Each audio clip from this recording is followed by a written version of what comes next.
Hi, I'm Kelsey Warner, the future editor at The National. Welcome to this special edition of the Business Extra podcast coming to you from The National's newsroom in Abu Dhabi, where we are joined by Mustafa Alrawi, assistant editor-in-chief, who's been at Davos since the very beginning, the World Economic Forum's annual meeting. We're going to be talking to him about what's going on the ground. But first, if you're watching us from YouTube or anywhere where you listen, please do subscribe. All right, Mustafa, tell us, you're here in Davos. You've been on the ground, interview by interview. It seems like it's been a mad pace as it is every year. But what are you hearing? What are you seeing?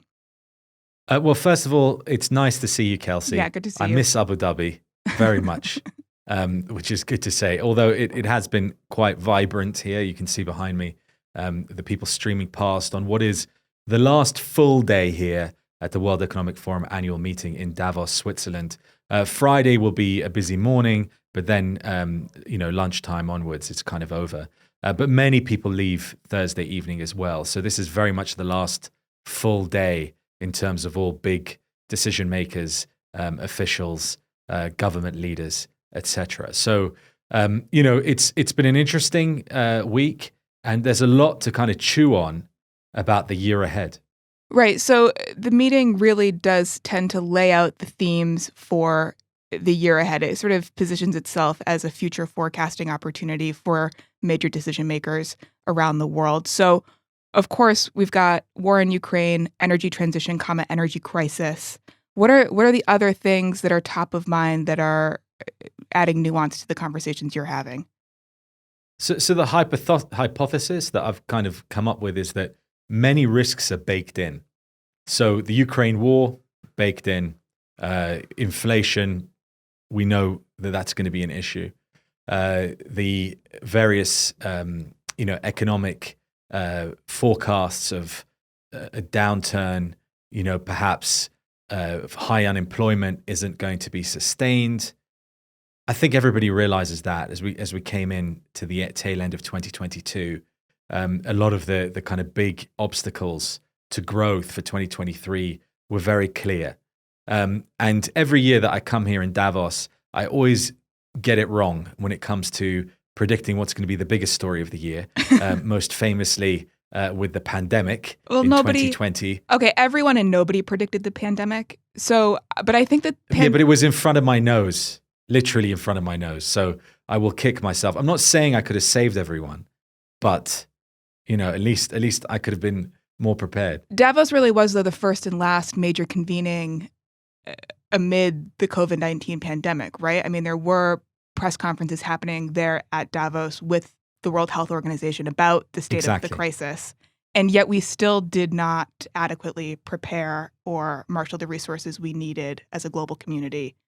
I mean, basically, nobody in January 2020 was listening to epidemiologists. I can barely pronounce it now.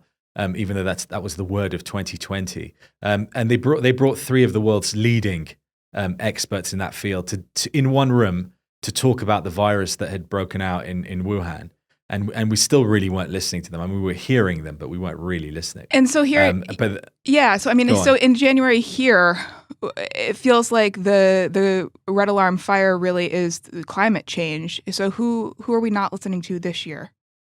I think the energy companies, actually. From what I've seen, they are well organized and they are ready. And I think there's been reports about, organized movements at, various climate summits and meetings from what, reports have called the oil lobby, which sounds quite ominous. But really what it is from the executives that I've listened to and seen here of international energy companies, it's that they're not going to leave it. They're not going to leave their business to chance.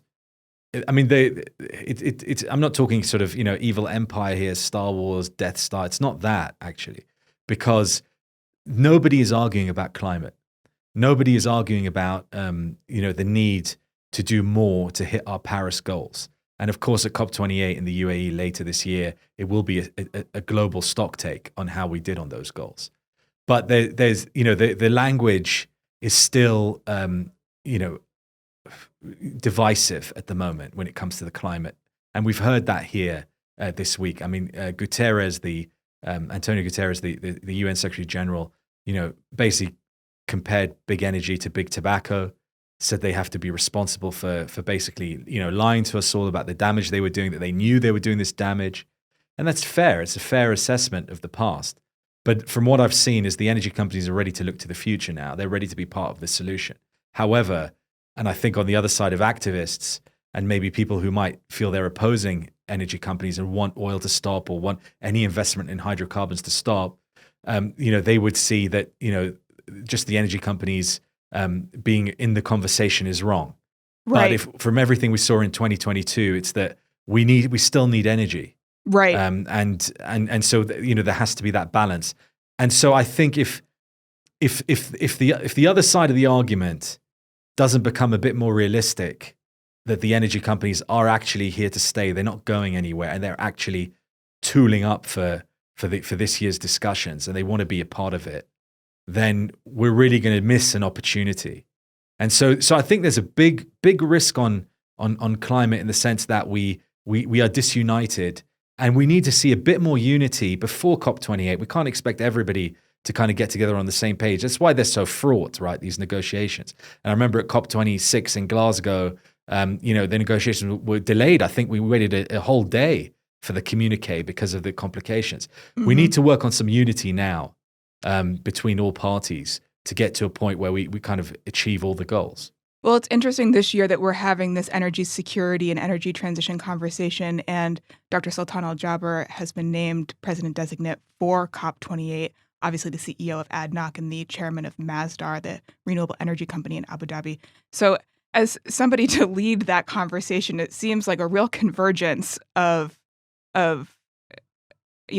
themes and exactly what you just laid out. But the kind of international, earlier this week, I got the chance to interview U.S. climate envoy John Kerry and get his take on how he felt about, an oil exec leading the conversation. He said, absolutely appropriate.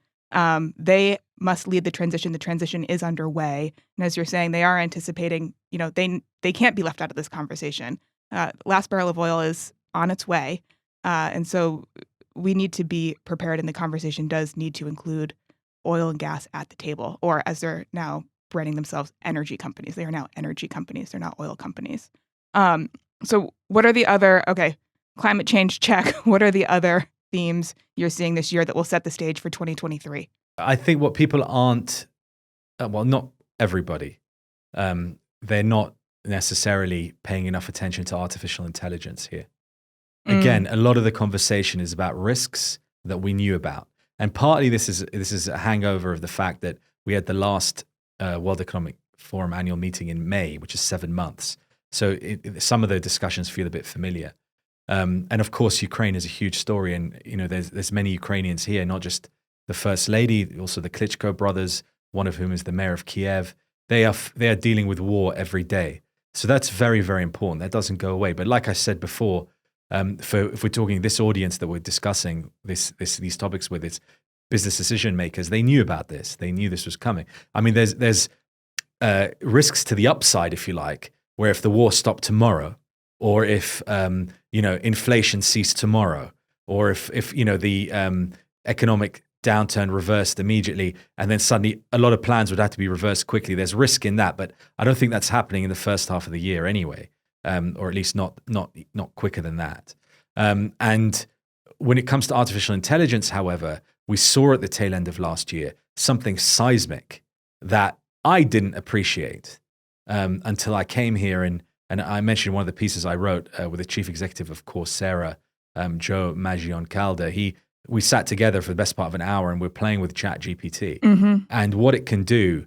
Our conversation was about how it would disrupt education. And he's the CEO of one of the largest online education providers. He said by June, he thought education would be changed forever by this tool. So that's just education.